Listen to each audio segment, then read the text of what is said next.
Amém? Vamos abrir no livro de Gálatas, capítulo 1, versículo 10. Gálatas 1, 10.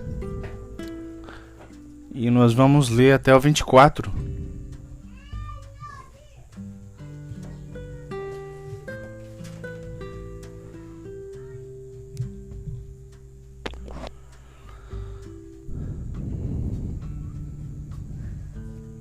Gálatas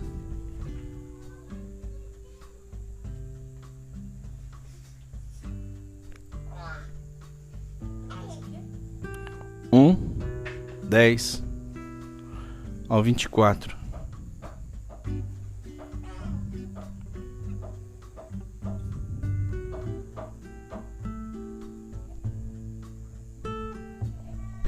Amém? Todo mundo achou? Pois busco eu agora a favor dos homens ou a favor de Deus?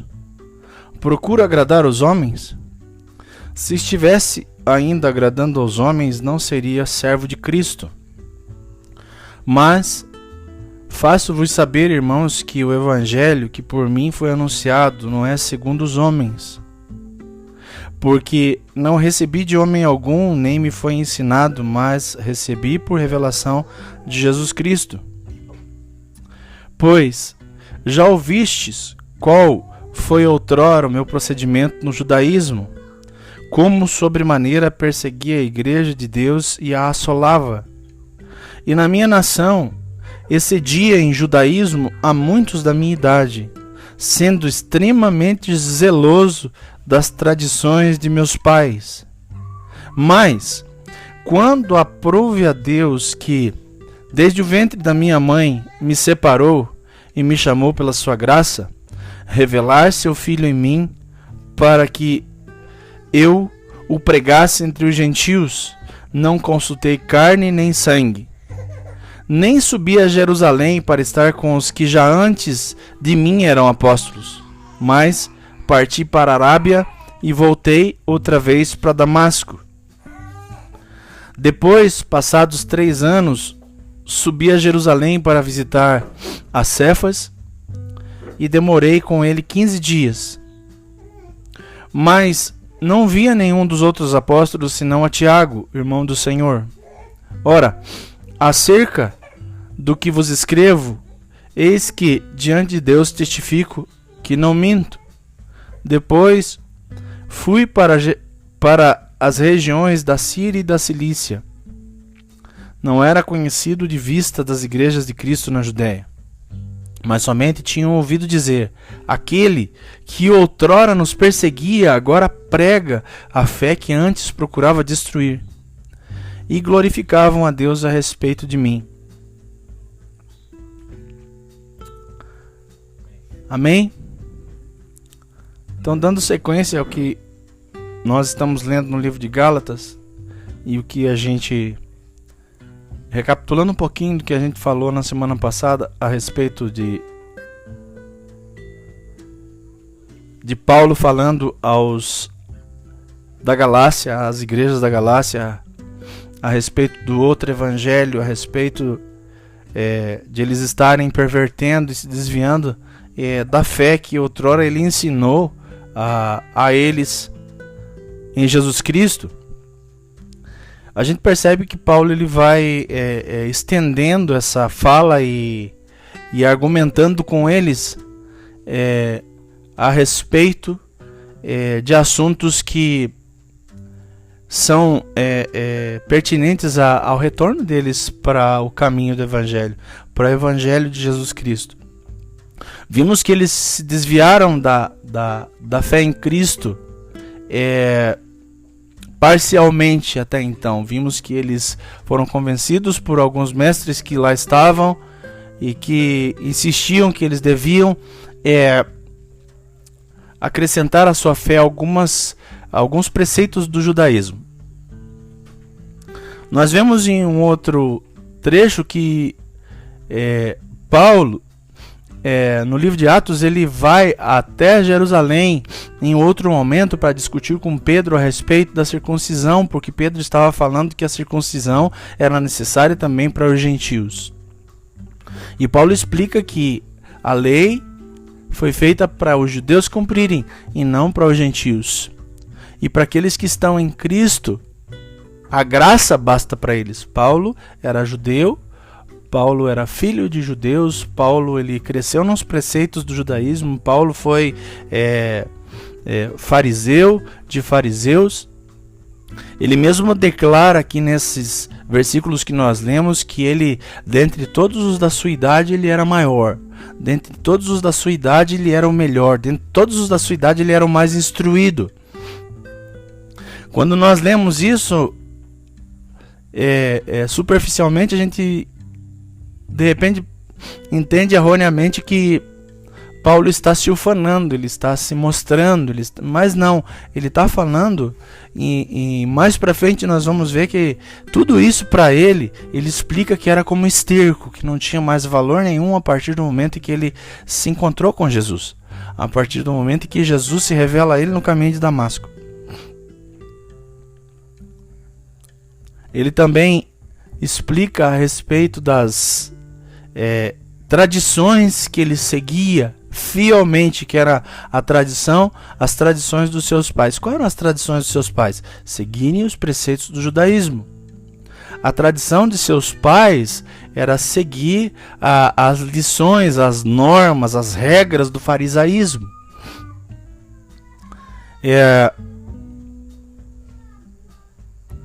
Entendemos também, e falamos na semana passada, a respeito das questões da vida de Paulo na prática antes da sua conversão.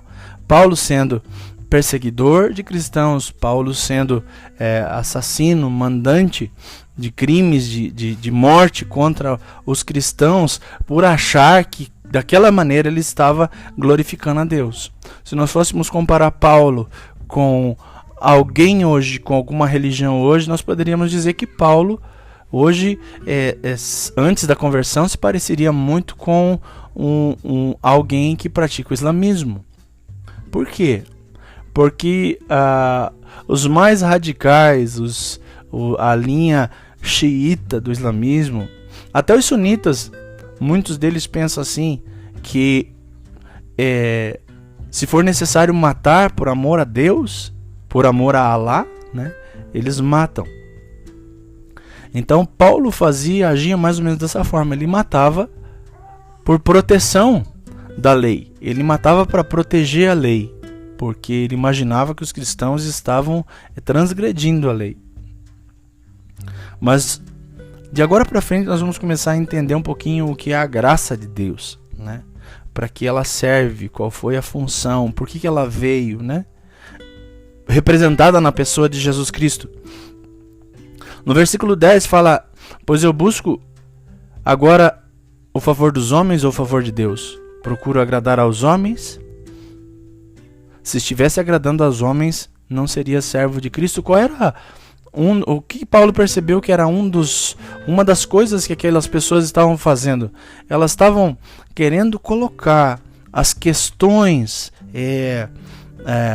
os costumes, as tradições da lei junto com o Evangelho de Cristo, e de certa maneira elas achavam ou diziam, né, entre aspas, que isso seria para agradar a Deus de uma forma plena, mas na verdade não, eles estavam, a motivação deles era agradar a homens, né? Ou seja, vamos fazer alguma coisa aqui para que as pessoas se sintam agradáveis e venham. E eu tenho certeza que em algum momento da sua vida, até aqui, onde você congrega, em algum momento você já pensou nisso, você já pensou em alguma estratégia, né? Vamos usar alguma estratégia para que as pessoas venham. E o que as estratégias comunicam? Comunicam algo agradável para aqueles que a gente quer que venha, né? Vamos fazer uma festa e chamar pessoas. Vamos fazer um almoço e chamar pessoas. Vamos fazer estratégias. E era o que Paulo estava percebendo que eles estavam usando, na realidade, de estratégias para atrair aqueles que estavam fora, para atrair os judeus. Eles sabiam, de certa forma, que o evangelho de Cristo era o evangelho verdadeiro, que o evangelho de Cristo era o caminho que nos leva até Deus. Então, de alguma forma, eles queriam atrair os judeus em um país gentil, para que esses judeus seguissem a Cristo. Sabe, você já parou para pensar que nós muitas vezes queremos pessoas agradáveis do nosso lado? Nós muitas vezes nós queremos pessoas agradáveis do nosso lado. Nós não queremos pessoas desagradáveis. Nós não queremos pessoas que podem nos incomodar, né? E a gente vê no perfil desse pseudo-evangelho, desse pseudo-ensino que esses homens estão trazendo ali aos Gálatas, uma forma, uma maneira de atrair as pessoas que lhe agradavam, ou seja, os judeus daquela região. Então nós muitas vezes nós queremos entre nós aqueles que nos agradam, nós queremos atrair as pessoas que nos agradam. E muitas vezes Deus, e na maioria das vezes, eu acho que sempre, Deus pensa ao contrário. Ele não quer que esteja do nosso lado só pessoas agradáveis, né? Só pessoas que nós conhecemos, só pessoas que nossa, eu queria tanto que fulano estivesse aqui, eu queria tanto que um parente meu pudesse estar ouvindo essa palavra, abrisse sua mente, e pensando assim nós desfavorecemos os outros. Porque qual foi o objetivo da plantação de igrejas que Paulo estava fazendo na região da Galácia? Qual foi? Qual era a motivação? Era alcançar judeus? Tanto que, quando ele discorre com esse discurso, ele fala que os de Jerusalém, de certa forma, nem o reconheciam.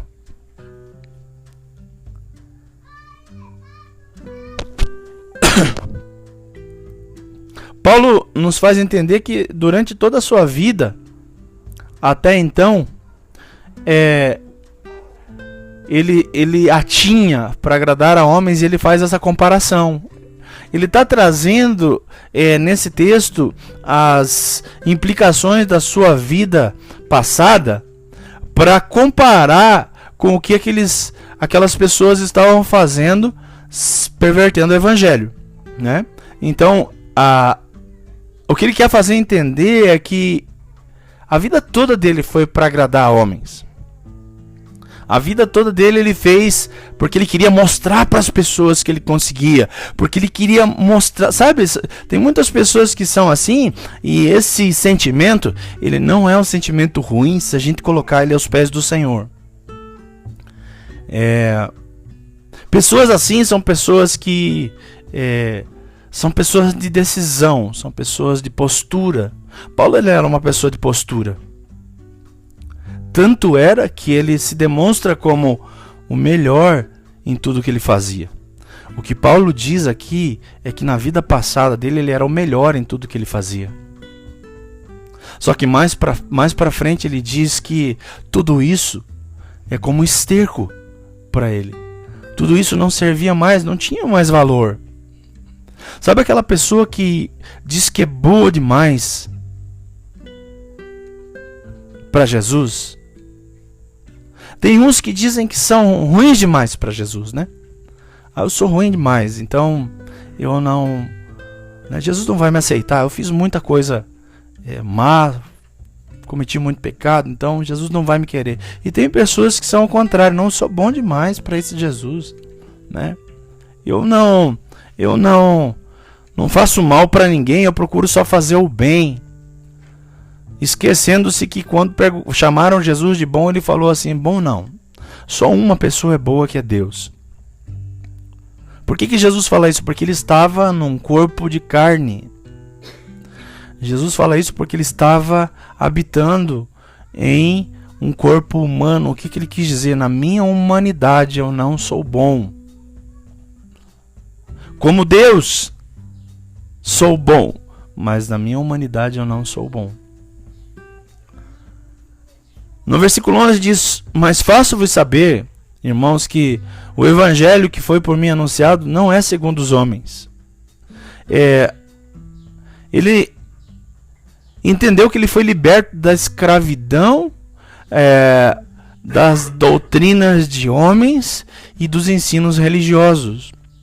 Então, a partir do momento que a graça ela te invade, a partir do momento que a graça de Deus, de Jesus te toca, você é liberto. Nós somos libertos da prisão dos ensinos humanos e religiosos. E diga-se de passagem que tem muito ensino humano e ensino religioso por aí, que é a mesma coisa. A mesma coisa. Nos leva a um patamar de orgulho e não nos abate e nos deixa em um lugar de humildade. O ensino dos homens, os preceitos religiosos, eles vão nos elevar a um patamar de orgulho e de soberba. Agora, o abatimento de Deus em nós, ele nos leva, nos abate, nos abaixa e nos coloca em uma posição de humildade. A graça nos coloca em uma posição de humildade. A graça nos transforma. Quando a graça vem até nós, quando nós fomos alcançados por ela, nós vamos perceber que nós estamos nos convertendo realmente. Nada nos impede mais de servir o Evangelho. Ninguém mais nos impede de servir o Evangelho. Ninguém é maior do que Deus. Porque quando nós permitimos que alguém nos impeça de servir a Cristo, nós estamos dizendo: você é maior que Deus, então você tem mais poder do que Deus sobre minha vida e acaba me impedindo de servir a Cristo. Aquela coisa que tem muito valor para mim, quando a graça me alcança, ela não me aprisiona mais. As pessoas que outrora me aprisionavam, quando eu sou alcançado pela graça de Deus, elas não me aprisionam mais. Os poderes das trevas que me aprisionavam, que faziam de mim um assassino, que faziam de mim um mentiroso, que faziam de mim um adúltero, que faziam de mim um pior dos pecadores, como dizia Paulo, quando essa graça me alcança, ela me tira dessa prisão. E em Gálatas mesmo, mais para frente, nós vamos ver que Paulo fala assim, que agora não vivo mais eu, porque Cristo vive em mim. O que Paulo quis dizer quando ele fala não vivo mais eu, mas Cristo vive em mim? É que todas as coisas, tudo passou. Tudo passou. 2 Coríntios 5,17. Aquele que está em Cristo, Paulo estava falando dele, da sua conversão, mas de uma maneira que edifica a vida espiritual das pessoas. Por isso que nós não temos o costume de dar testemunho na igreja. Por quê? Porque o nosso testemunho não é como esse testemunho que nós estamos vendo, que nós estamos estudando, que nós estamos lendo, o testemunho de Paulo.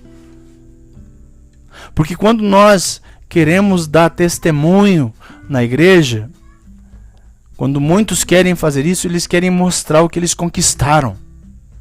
Eles querem mostrar as glórias que eles receberam. Eles querem mostrar o salário que estão ganhando, o emprego que receberam, a coisa que se tem nas mãos, e de nada disso se aproveita na nossa vida espiritual. Talvez isso sirva para uma reunião de coaching. Talvez isso sirva, né? Algumas pessoas podem ser chamadas lá na frente para falarem o que conquistaram com aquela doutrinação coaching sobre a vida delas. Para isso serve, mas para a igreja não. Se a igreja entendesse o que é seu testemunho, ela agiria como Paulo. Tem um comentário na internet sobre essa questão. Um pastor estava assistindo um culto, não é? Daqueles cultos que passam na televisão, sabe? Aqueles cultos. E chamaram as pessoas para testemunhar. Então uma pessoa falou assim: eu ganhava determinado salário, e daí quando eu vim para a igreja, para esta igreja, com esse nome aqui, aí o meu salário triplicou. E daí aquele líder falava: glória a Deus, vamos aplaudir o Senhor. E vinha outro, e da mesma forma. E daí, na sequência, uma mulher, uma irmã, foi até a frente, e esse líder falou: então, irmã, dá seu testemunho. E essa mulher falou: então, pastor, Jesus me salvou, a graça dele me alcançou, agora eu entendi que eu sou salva. Eu não prestava quando eu não servia ele, eu entendi isso, eu não valia nada. E mesmo não valendo nada, Jesus olhou para mim e me retirou das trevas. Aí aquele pastor fala para ela assim: então, tá bom, irmão, amém, agora dá seu testemunho. Você consegue entender o conceito que as pessoas têm, o conceito que a igreja tem, o quanto a igreja está pervertida, o quanto a igreja reverteu o sentido do evangelho? E às vezes nós acabamos pensando de uma maneira parecida. Nós precisamos tomar cuidado para não perverter o evangelho que está dentro de nós. Nós precisamos tomar cuidado para não afastar essa graça que nos foi dada. Deus te deu uma graça, Ele te alcançou com a graça dele. Outrora você sendo miserável, pecador, adúltero, adúltera. Ah, mas eu nunca traí meu marido. Ah, mas eu nunca traí minha esposa. Você já conhece a história. Se na sua cabeça você cobiçou alguma mulher, você já adulterou. Se na sua cabeça você achou engraçadinho algum homem que não é seu marido, isso é adultério.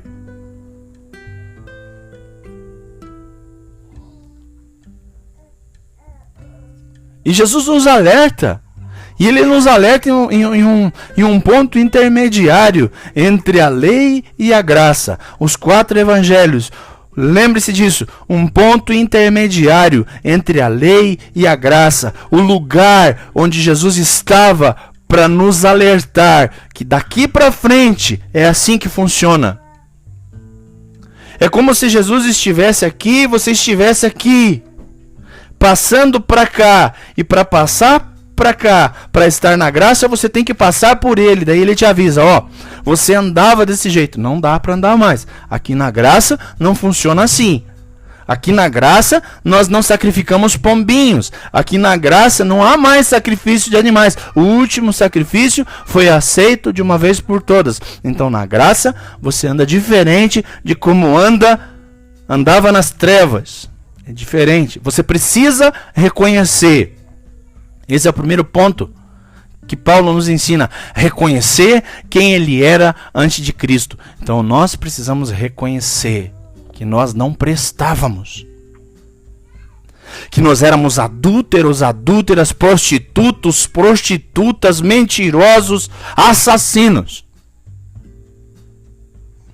E que quando nós passamos pelo fator intermediário, onde Jesus Cristo nos doutrina, ele fala o que ele fala e nós entendemos que lá, agora eu estou passando para um outro lugar, um lugar santo, é o lugar da graça. Eu preciso me arrepender. Eu entendo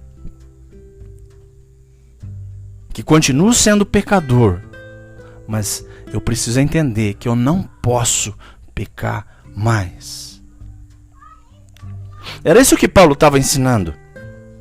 Era isso que Paulo estava trazendo para aquelas pessoas. Vocês estão pervertendo o evangelho. Vocês estão voltando para trás.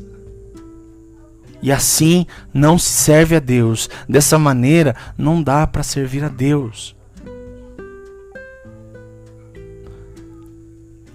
Mas faço saber-vos, irmãos,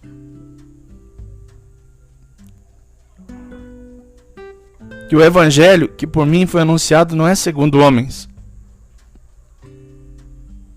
Quando ele fala isso, ele nos diz que ele está liberto também das escravidões da sua mente.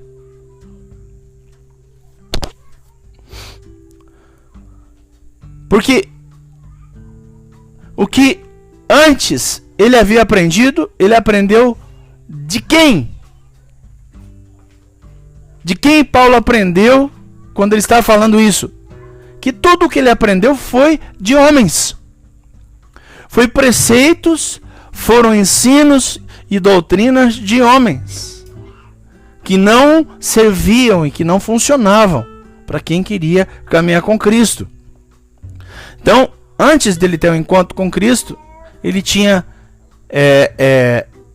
essa razão de viver, agradar homens. Quando ele fala que ele não que ele fazia o máximo para respeitar a fé, as doutrinas de seus pais, ele estava falando isso. Eu quero agradar meus pais. Eu quero agradar os meus mestres. Eu quero agradar as pessoas que me ensinaram. Porque foi de pessoas humanas que ele recebeu o ensino. Porque foi preceitos humanos de pessoas humanas. Não que você agora não vá receber algo de pessoas.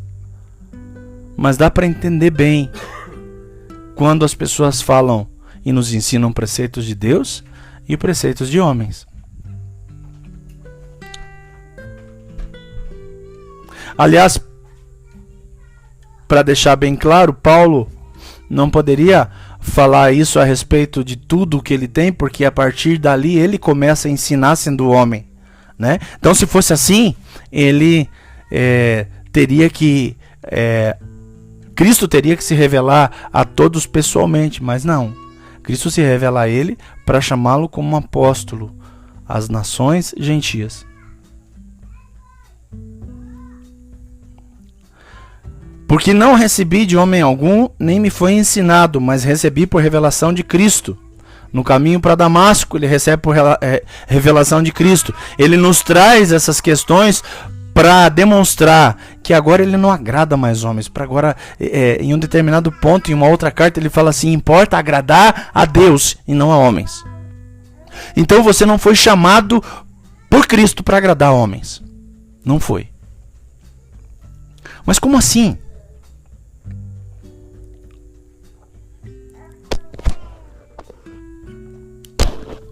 Simples. Quando eu agrado a homens, eu não agrado a Deus. E não importa qual homem seja. Não importa qual ser humano seja. Se você deixa, afasta, separa, deixa de lado as coisas do Senhor, a obra do Senhor, a palavra do Senhor, as ordens do Senhor, por causa de alguém, você está agradando esse alguém. Você está agradando homens. Você ama mais a homens do que a Deus.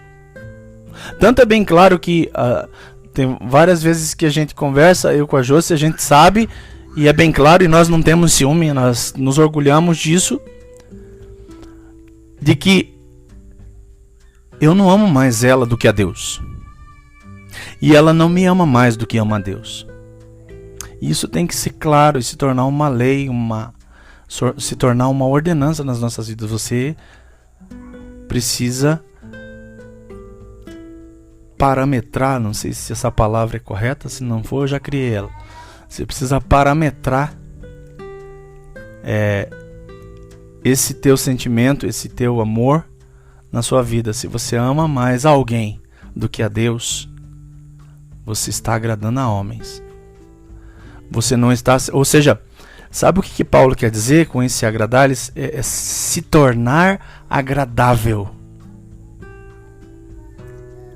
Quando você se torna agradável a Deus, provavelmente você vai se tornar desagradável aos homens e principalmente aos da sua volta. Principalmente aos da sua volta. Você vai se tornar desagradável. E isso é um bom sinal. É um sinal que você está se convertendo. Sabe? É um sinal que você está se convertendo. Se você tomou a decisão de agradar mais a Deus do que a homens, fique tranquilo, Deus está no controle. Ele está no controle da sua vida. Ele está no controle do seu derredor. Ele está no controle de todas as coisas. Então, a gente precisa ficar tranquilo. A gente precisa se alegrar. A alegria do Senhor é a nossa força. Então a gente precisa se alegrar.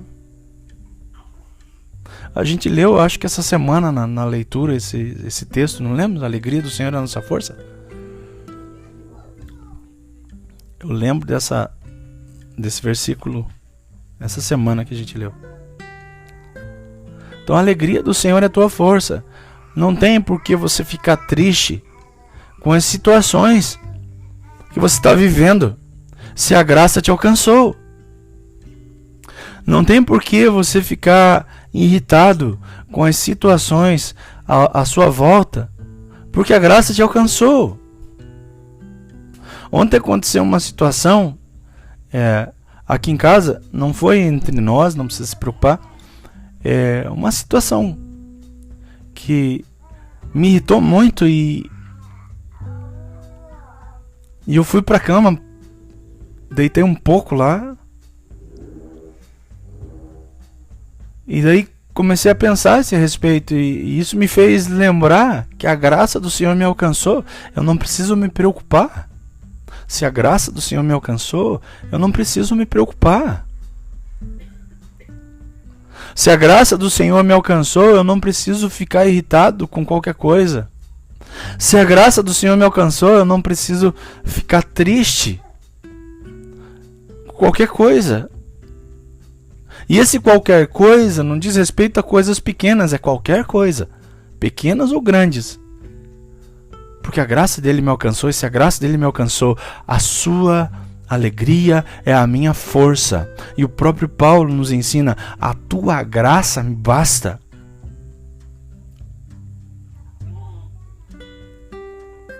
E se você conseguisse imaginar as condições que Paulo estava quando ele disse isso, ele falou: a tua graça me basta.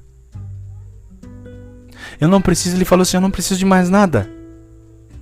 Eu não tenho necessidade de mais nada, porque a tua graça é suficiente para mim. Será que nós conseguimos viver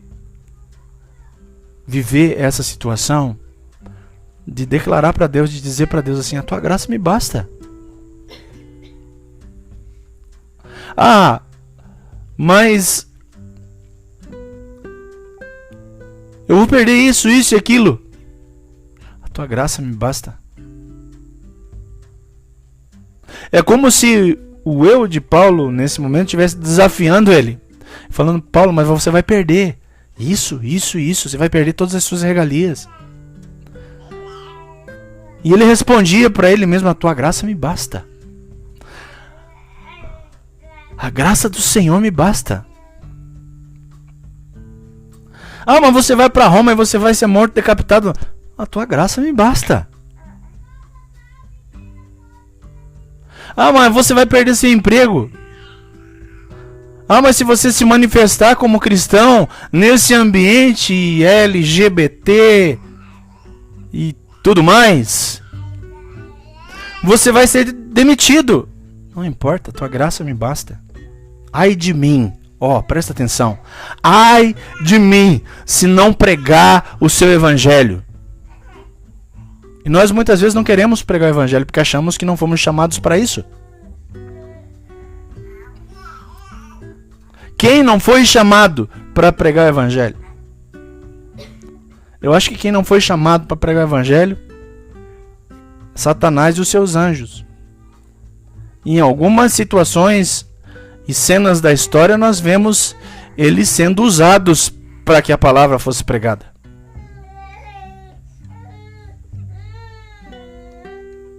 Então, ai de mim se não pregar o evangelho.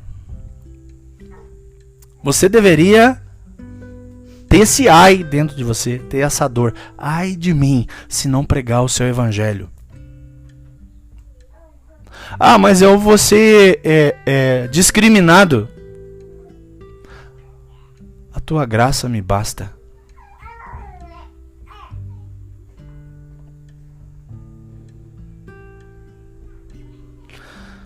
(13) Pois já ouvistes qual foi outrora o meu procedimento no judaísmo, como sobremaneira perseguia a igreja de Deus e assolava. E na minha nação excedia em judaísmo a muitos da minha idade, sendo extremamente zeloso pelas tradições dos meus pais. Ele procurava agradar a homens pelo zelo às tradições humanas que seus pais passaram para ele. Quantos de nós, talvez na nossa geração, nós não ouvimos tanto isso, mas na geração passada a gente já ouviu muito isso. Eu já ouvi meu pai falar assim: meus pais foram católicos e eu vou seguir a tradição deles, eu vou ser católico também. Talvez você já tenha ouvido isso dos seus pais. Existe um zelo? Existe. Existe um respeito? Existe. Mas a motivação é errada e o caminho é errado.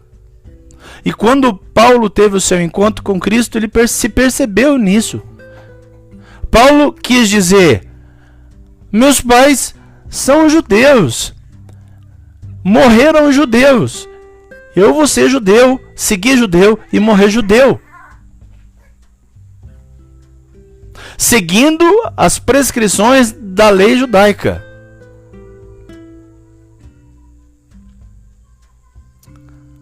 Mas em um determinado momento da vida ele tem aquele encontro maravilhoso com Jesus.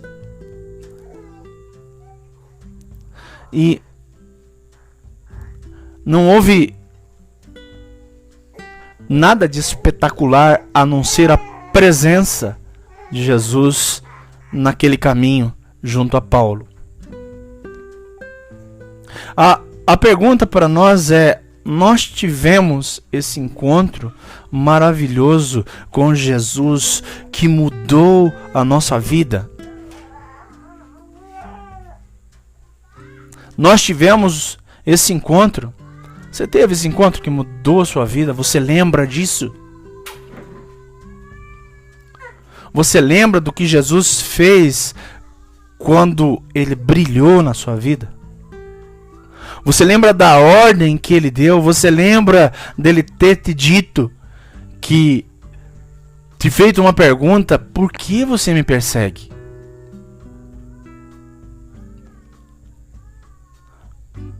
Ou ainda não? Pode ser que você esteja num período de transição e ainda não tenha tido esse encontro. Mas é necessário que tenha. E como? Indo ao encontro dele? Não. Jesus vai ao seu encontro. Jesus foi ao encontro de Paulo. Quando Paulo está no caminho para Damasco,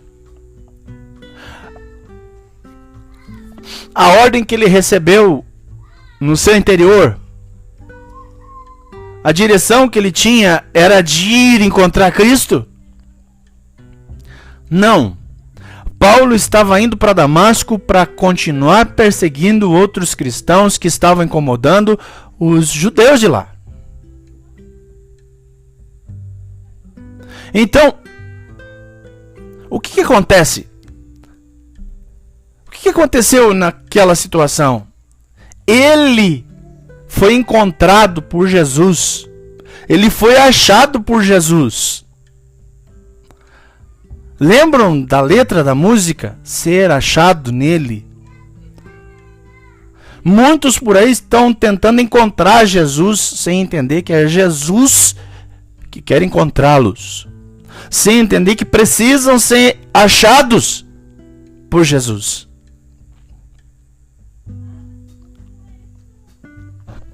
Aliás, essa frase, ser achado nele, é mais uma cajadada do tio Paulo.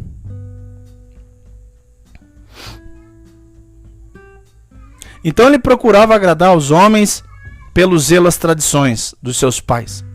No 15, mas quando aprove a Deus, que desde o ventre de minha mãe me separou e me chamou pela sua graça, a revelar seu Filho em mim, para que eu pregasse entre os gentios, não consultei carne nem sangue, nem subi a Jerusalém para estar com os que já antes de mim eram apóstolos, mas parti para a Arábia e voltei outra vez para Damasco.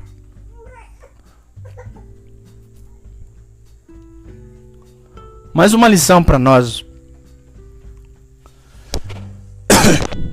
Paulo se encontra com Jesus. Ele é discipulado por Jesus. Talvez Paulo tenha passado esses 3 anos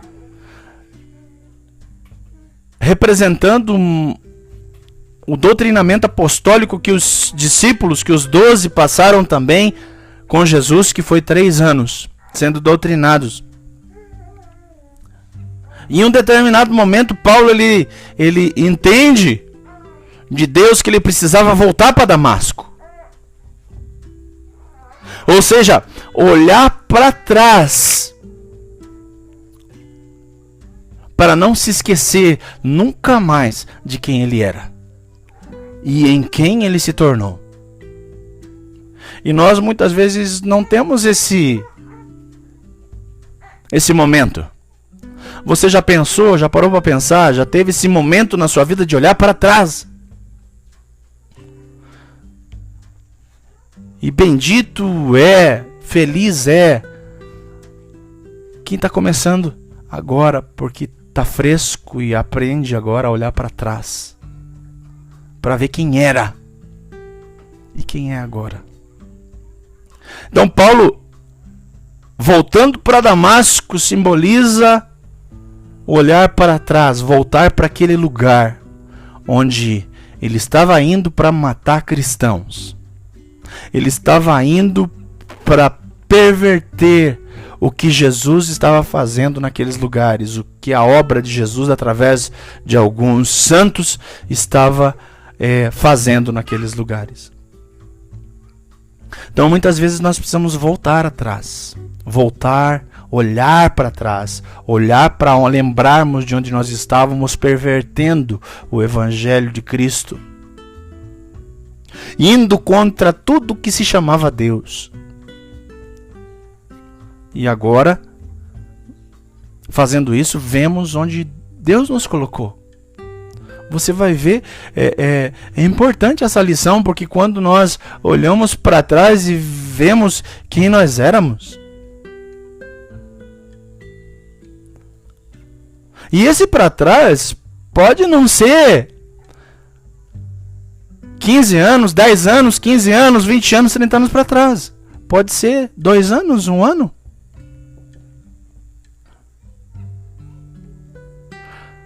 Esse texto quer nos ensinar que nós não entendíamos quem era Cristo. Nós não conhecíamos Cristo de verdade.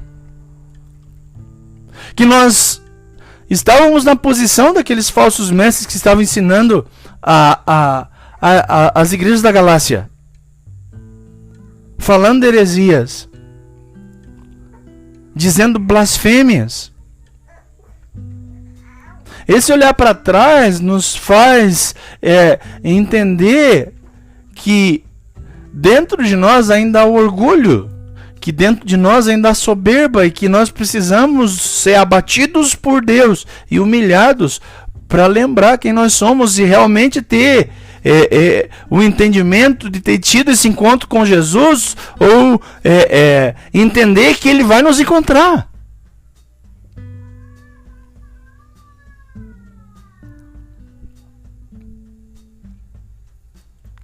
O chamado pela graça, ele quebra em nós toda a cadeia de religiosidade. Por que a gente não pode somente avaliar o tempo em que nós estávamos no mundo, antes de Cristo? Por que nós não temos que avaliar somente isso? Porque é claro o texto, e o texto nos mostra Paulo orientando pessoas que eram cristãs. Então não é só o tempo em que estávamos no mundo que nós precisamos olhar para trás, mas sim o tempo também em que nós estávamos, entre aspas, servindo a Deus. Então nós achávamos que estávamos servindo a Deus. E esses homens aqui, a qual Paulo estava do versículo 1 ao 9 exortando, eles achavam que estavam servindo a Deus, mas não estavam. E nós muitas vezes achamos que estamos servindo a Deus, achávamos que estávamos servindo a Deus e não estávamos. Então nós precisamos olhar para trás em todas as questões e você entender em qual ponto será que eu me converti, em qual ponto será que Jesus me encontrou, ou será que Jesus me encontrou? E se ele não me encontrou, eu estou aguardando, ele vai me encontrar. Ele vai me encontrar. Mas eu aguardo calado, aguardo sentado à beira da estrada, vendo a vida passar? Não. Sabia que tinha um hino evangélico com essa letra? Sentado na estrada, vendo a vida passar? Isso é vagabundagem, não é? Jesus disse para nós ficar sentado na estrada, esperando ele voltar. Ele falou assim: trabalhai até que eu venha. Alguns entendem que é acordar cedo, pegar o ônibus e ir para o trabalho. Não é isso. O sentido da palavra é obra. Jesus quis dizer: façam a minha obra até que eu volte. Não é para ficar parado.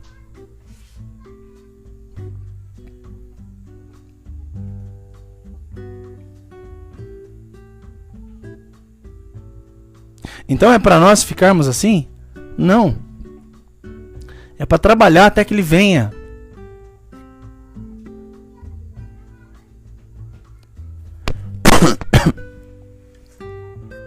O povo não estava entendendo, mas glorificava a Deus a respeito de Paulo. Deus o levou a Damasco para fazê-lo ver de onde ele foi tirado. Pode ser que Deus, em algum momento da sua vida, te leve a um lugar para que você se lembre de onde você foi tirado.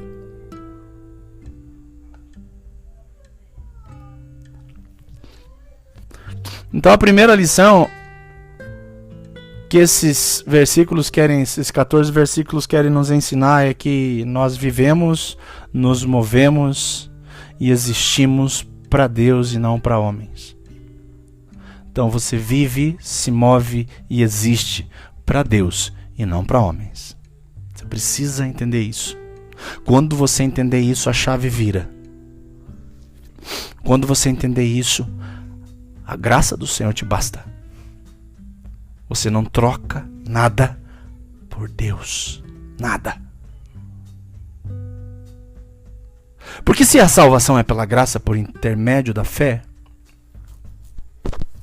e eu entendo que a graça me basta, eu tenho fé suficiente para entender que eu não preciso trocar nada por Deus. Nada.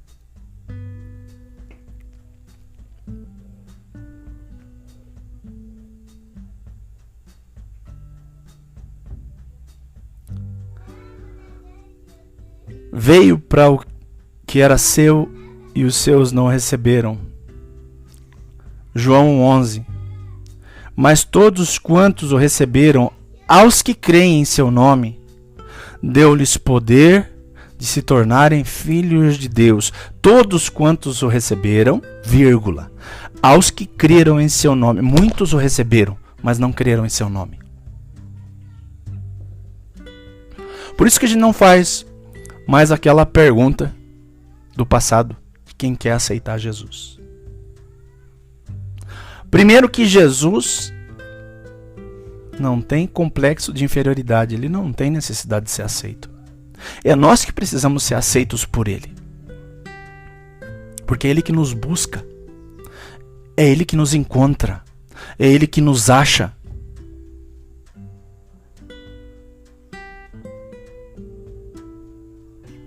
Então, aos que creram, deu-lhes o poder de serem feitos filhos de Deus. Então, é importante recebê-lo? É. Mas essa é uma decisão sua. Mas é necessário crer para ser chamado de filho de Deus. E todas essas questões espirituais, como a graça, como a fé, para que eu entenda que eu criei, porque às vezes eu posso dizer que eu criei, mas as minhas obras não demonstram essa fé. As coisas que eu faço não demonstram a fé que eu digo ter. Então, muitas das vezes eu posso dizer que creio, até acreditar que creio, mas não creio, porque a fé necessita ser seguida de obras. Não é por obras, a graça não é por obras, mas a fé necessita ser seguida de obras, porque as obras são a aplicação da minha fé. Então eu preciso demonstrar com as minhas ações a fé que eu tenho. Eu preciso demonstrar com os passos que eu dou a fé que eu tenho. Sabe aquela velha frase que a gente sempre fala de você dar o passo que Deus põe o chão embaixo do seu pé? É essa frase. Você tem a fé para caminhar, mas não tem o chão embaixo dos seus pés. O que você faz? Você precisa demonstrar com as suas atitudes a fé que você tem. Se dá o passo, mas não tem chão embaixo, mas você tem que dar o passo. É a única maneira de você demonstrar que você tem fé. Não tem como, não tem outra maneira. Eu creio, então eu preciso dar o passo. Eu creio que Jesus me salvou, então por que eu tenho dúvidas da salvação? Isso é uma coisa que passa na cabeça de todo mundo. Não se preocupe. Passa. Mas a palavra nos ensina que eu preciso ter fé. É por fé. A salvação é por meio da fé.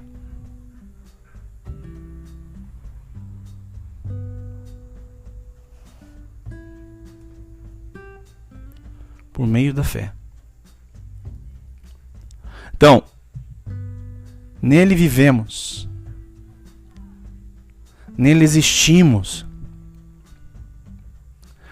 Tudo é dele, por ele, para ele.